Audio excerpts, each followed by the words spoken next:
Let's start by taking a look at the most effective embedded software quality practices. This is a list of techniques and what fraction of defects they find. First up on the list is static code analysis, which finds 87% of defects. Static code analysis is basically compiler warnings, sometimes called lint tools. These are things that look at the source code and automatically identify questionable structures. This is the single most cost-effective thing you can do to find bugs in your code, but it only works if you actually fix the problems you find. So this is not peer review, but rather a thing you do before peer reviews begin. After you've done the static code analysis, then it's time for other techniques. You can see the rest of the list is dominated by peer review type activities.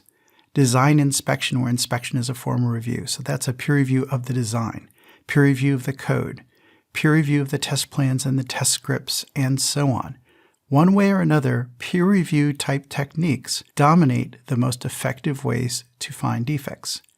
And the good news is they're also comparatively cheap compared to other ways. If you look at the bottom of the list, you'll see testing starts showing up.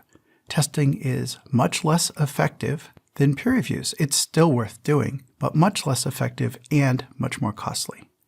So if you have limited resources to find defects, you should spend them first on static code analysis and then on doing various types of peer reviews.